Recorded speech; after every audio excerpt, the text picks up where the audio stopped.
Clara had always believed her life was perfect. Married for 10 years to Leonardo, a charismatic and hardworking man, she felt that together they had built a solid and happy family. With two small children, Clara's routine revolved around taking care of the house, the children, and maintaining the harmony she valued so much. But one ordinary afternoon, everything began to change. That Wednesday, Clara left work early to surprise Leonardo. With a light heart, she planned to take him out for lunch at a restaurant near his office, something they hadn't done in a long time. When she parked the car, she saw Leonardo in the distance, but something was out of the ordinary. He wasn't alone. Arm in arm with an elegant and confident woman, Leonardo walked into the restaurant. The woman was wearing a striking red dress, and her smile seemed to light up the room. Clara froze. Her mind tried to find a logical explanation, but her heart already knew. Leonardo seemed too comfortable with that woman. For a few minutes, Clara stayed in the car, not knowing how to react. Her breathing became heavy, and her eyes began to burn with tears that she insisted on holding back. This can't be happening, she thought. But there he was, the man she loved and trusted, smiling as if he had no worries in the world. Not daring to go into the restaurant and cause a scene, Clara started the car and drove home. During the drive, the images she saw repeated in her mind like a movie. Pain mixed with disbelief. Who is she? How long has this been going on? And why have I never noticed? The questions hammered in her head. When she got home, Clara threw herself on the couch and let the tears finally fall. She knew that from that moment on, her life would never be the same. Clara spent the rest of the afternoon in a whirlwind of emotions. She tried to distract herself by tidying the house, but the scene of Leonardo with the woman in the restaurant invaded her thoughts at every moment. She needed answers, but she also feared what she would hear. She wasn't the type of person to avoid confrontation, but she knew that that conversation could change everything forever. When Leonardo arrived home, Clara was sitting in the living room, trying to look calm, but her expression betrayed her. He came in as always, carrying his briefcase and smiling at his children who ran to hug him. Clara watched from afar, trying to understand how someone could act so normal after what they had seen. After the children went to bed, Clara decided it was time.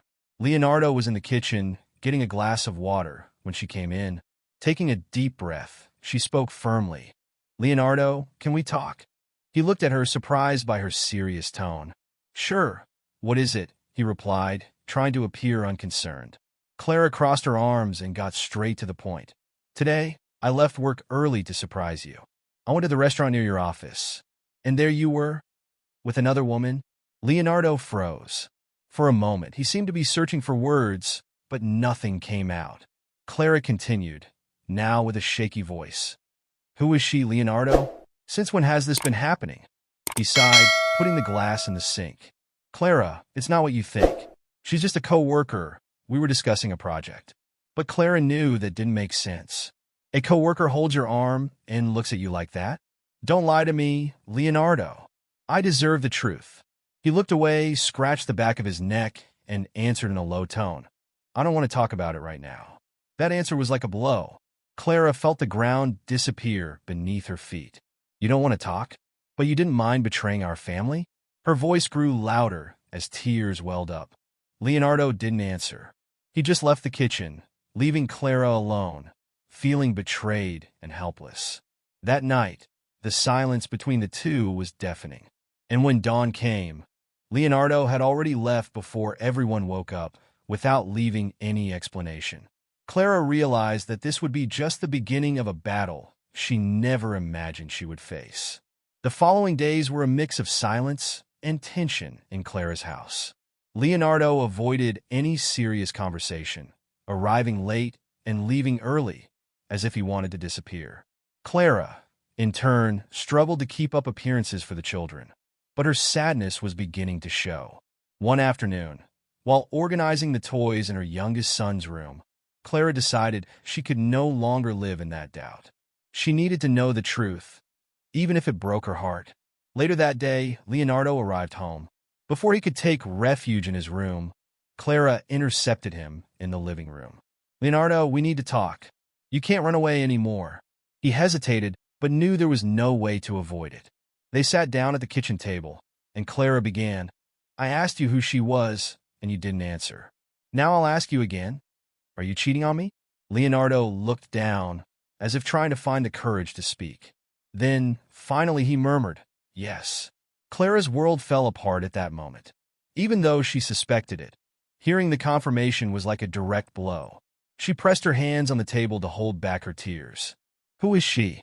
Clara asked, her voice breaking. "Her name is Laura. We worked together a few months ago, and things just happened." Clara stared at him in disbelief. Things just happened? The phrase echoed in her mind, awakening a mixture of pain and indignation.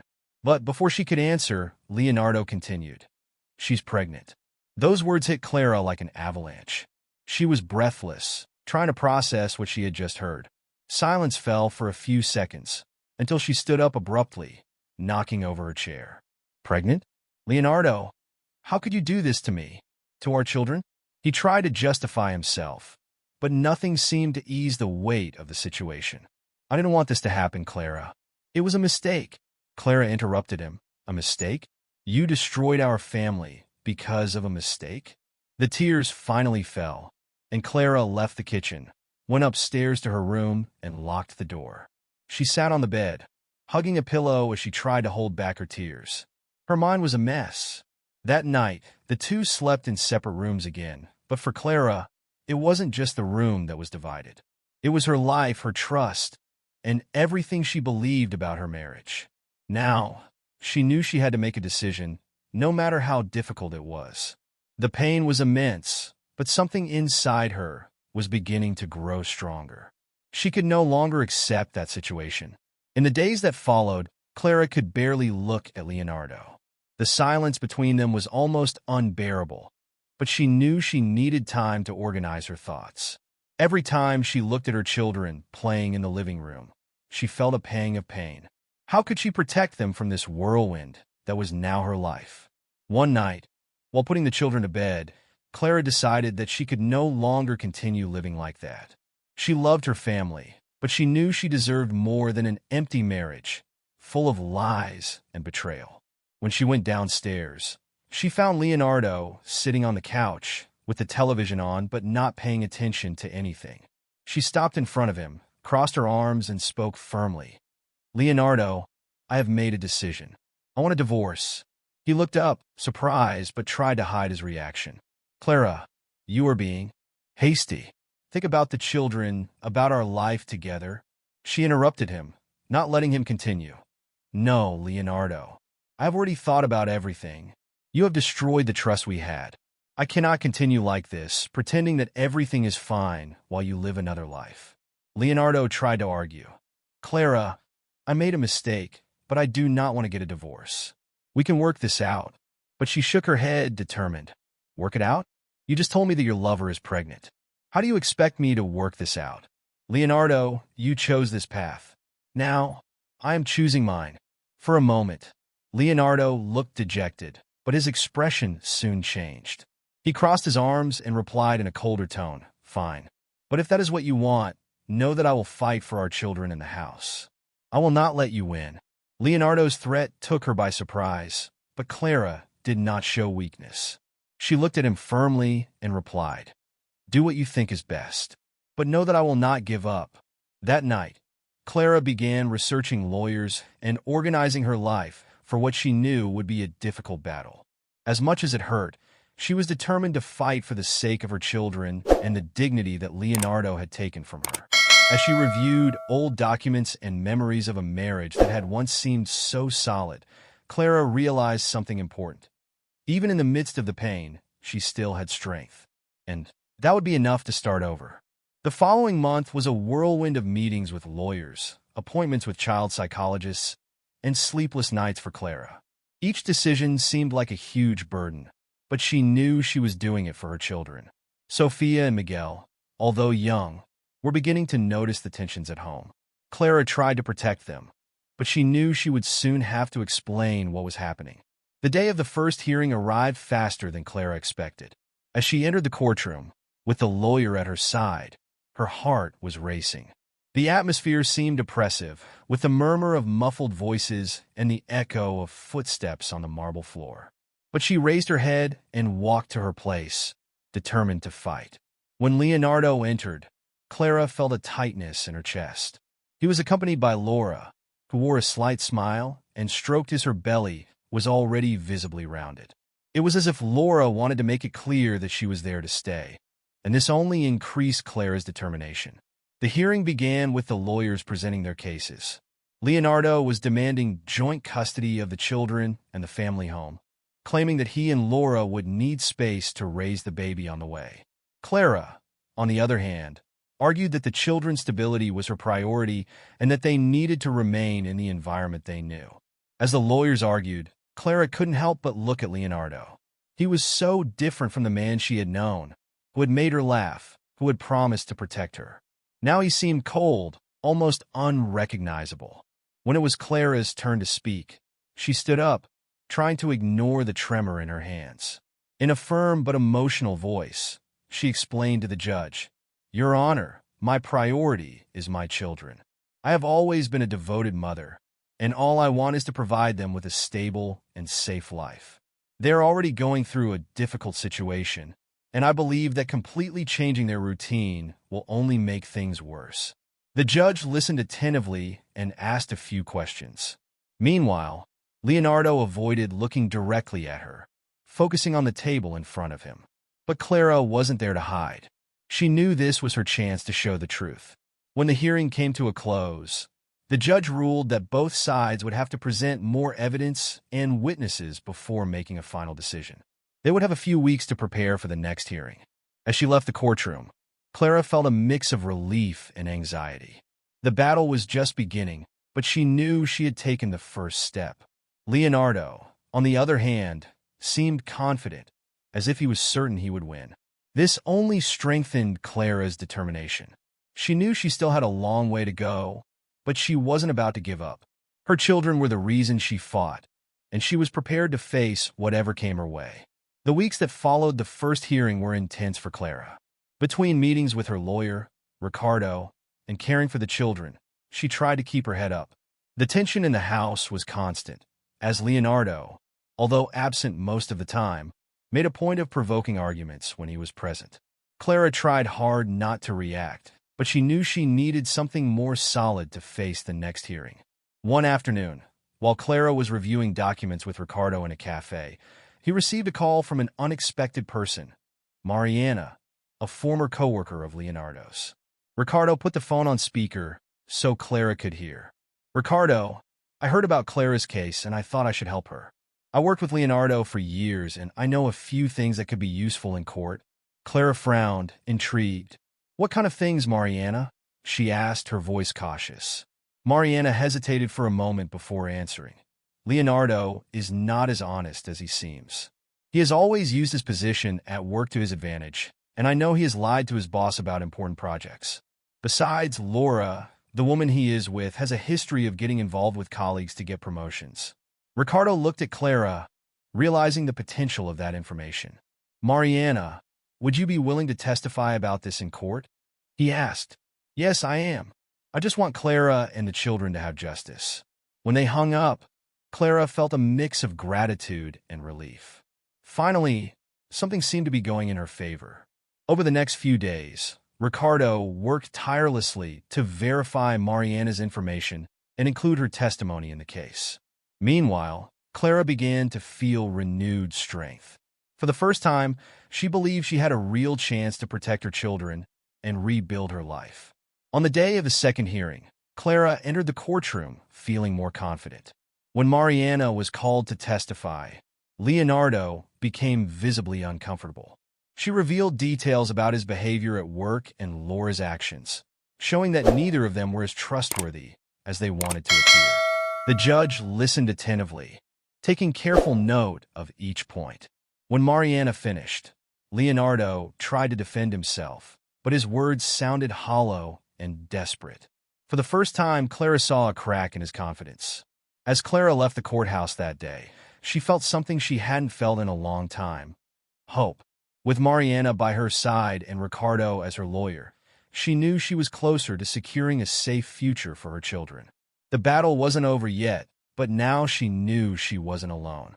After Mariana's testimony, Leonardo's confidence began to crumble. Clara noticed that he avoided looking at her directly during the hearings. And at home, his presence in the relationship became even more rarefied. He seemed to be spending more time with Laura, but the signs that things were not going well between them were clear. Meanwhile, Clara felt she was gaining ground. Ricardo, always attentive to details, managed to gather more evidence that strengthened his position in court. A contact at Leonardo's former company confirmed that he had been warned several times for unethical behavior, and the information was added to the lawsuit.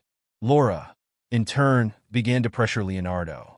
Pregnant and dealing with increasing stress, she insisted that he resolve everything quickly, guaranteeing the house and custody of the children. Leonardo, however, was beginning to lose himself amid the pressure. One night, Leonardo returned home after days away. Clara noticed that he seemed different, exhausted, as if he were carrying the weight of the world. He tried to start a conversation, but Clara remained firm. Leonardo, I don't know what you mean, but we're not going to solve anything with more excuses. You made your choices. Now you have to deal with them. He sighed, running a hand through his hair. I didn't expect things to get to this point, Clara. Laura is pushing me, and everything is falling apart. Clara looked at him, surprised by his sudden honesty. Maybe you should have thought about this before, Leonardo. I warned you it wouldn't be easy. Now I'm focused on what matters, the children. In the following days, Leonardo's situation worsened. At work, he was called into a meeting with his boss, who confronted him about the reports of misconduct. Unable to defend himself adequately, Leonardo was fired. The news quickly spread, further damaging his reputation. Laura, unhappy with the situation, began to withdraw. The promises of a comfortable and stable life were fading, and she didn't want to be associated with Leonardo's failure. When he tried to talk to her about the future, Laura was blunt. Leonardo, I'm not going to raise a child in this chaos. If you don't sort your life out, I'll move on without you. Leonardo, now alone and without a job, began to feel the full impact of his choices. While he desperately tried to save what was left, Clara was more focused than ever. With Ricardo's support and the new evidence, she knew she had a good chance of securing custody of the children and the house. In court, the contrast between the two was clear. Clara, calm and prepared, showed herself to be a dedicated and resilient mother.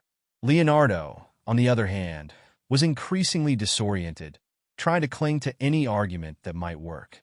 Clara knew the battle was not over yet, but now she could clearly see that Leonardo was reaping what he had sown.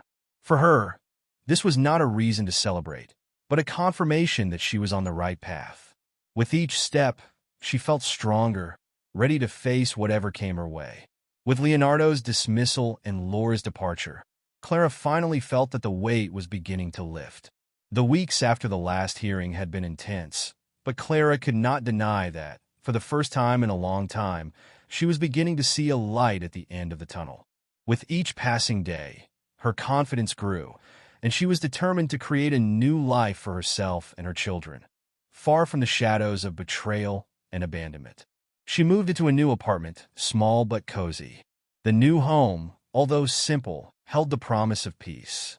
Clara devoted herself to arranging everything with care, making the environment comfortable for Sophia and Miguel, who began to get used to the change.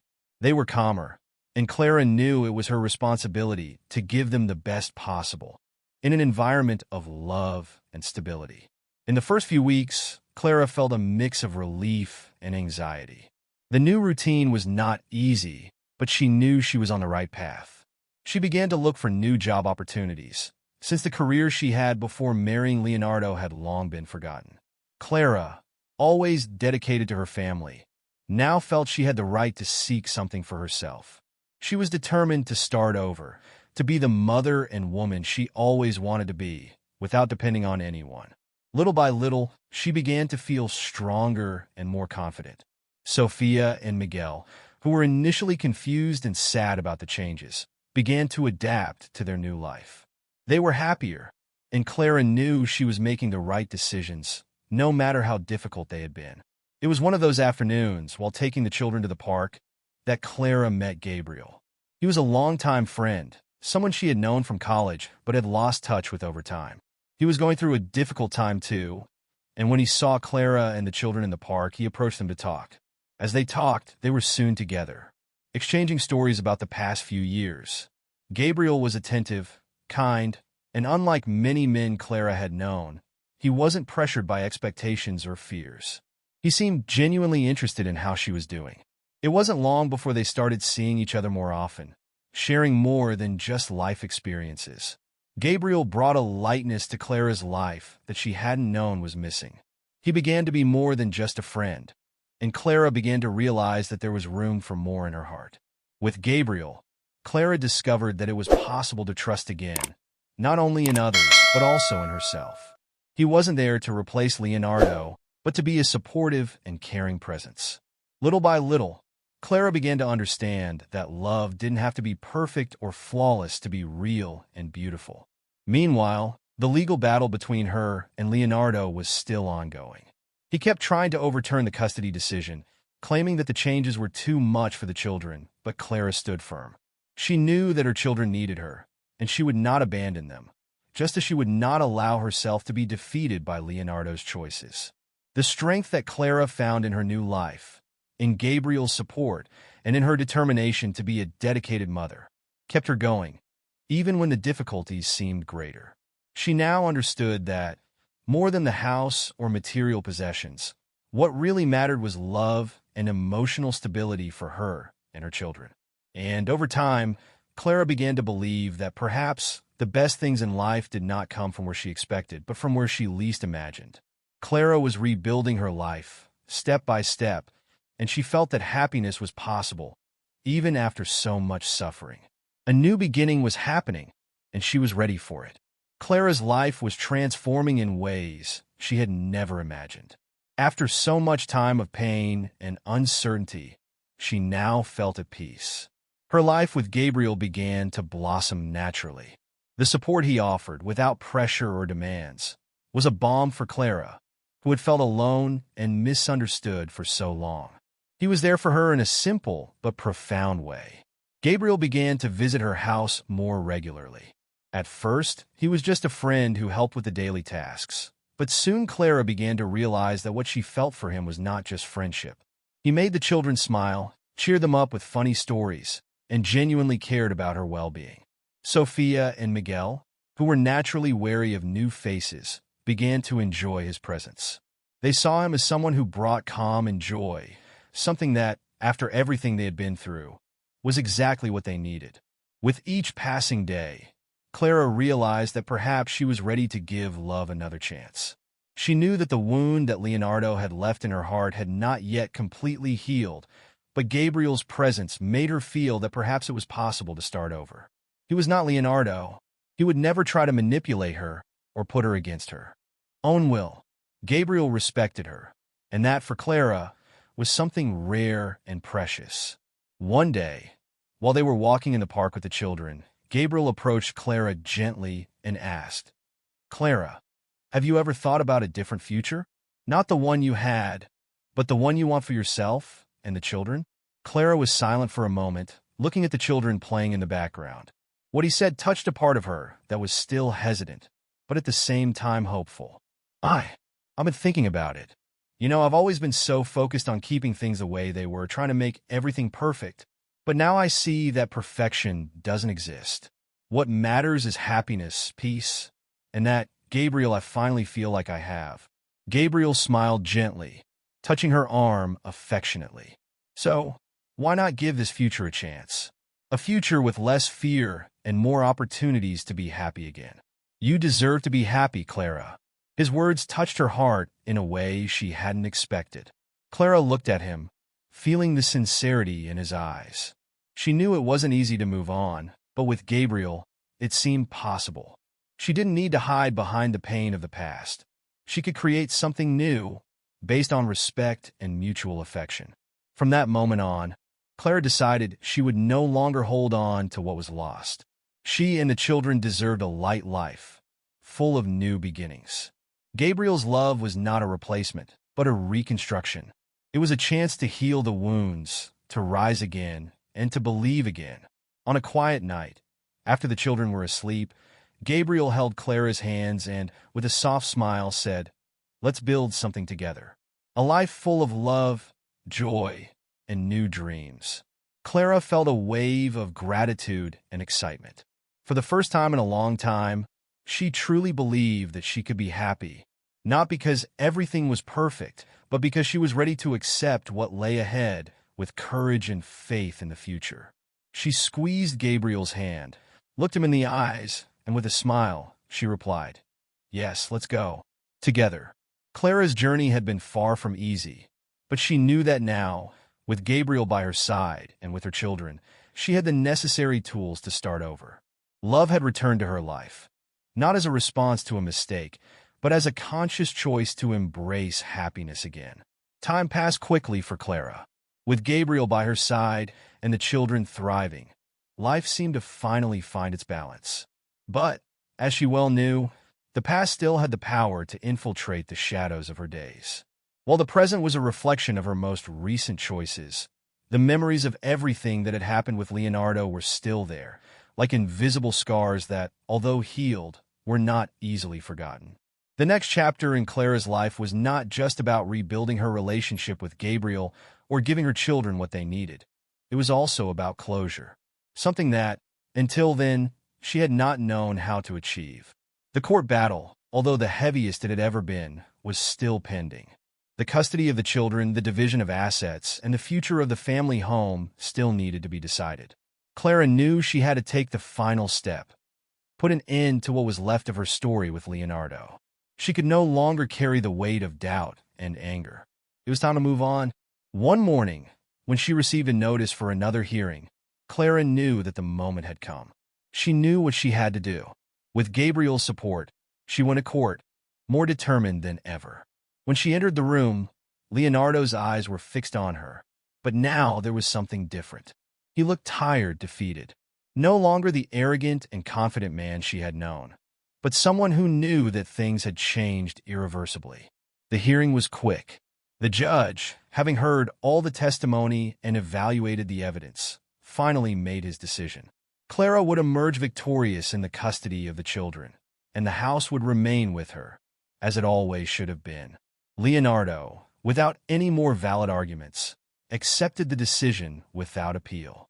Deep down, Clara knew that he had lost more than custody of the children or the house. He had lost the ability to control his life, to manipulate others. Clara, in turn, had gained her freedom. When the hearing was over, Clara felt an indescribable peace. It was as if a heavy burden had been lifted from her shoulders. She knew that she would still have to deal with the repercussions of her failed marriage, but now she was ready to face them with dignity. With Gabriel by her side, she felt she could look to the future with confidence. On the way back home, as Gabriel drove, Clara looked out the window, reflecting on everything she had experienced. She had overcome the worst moment of her life, and now, with a lighter heart, she was ready to build the future she had always wanted for herself and her children. She smiled, looking at Gabriel with gratitude. He smiled back, knowing that, although the road had been long and arduous, they were finally ready to move forward together.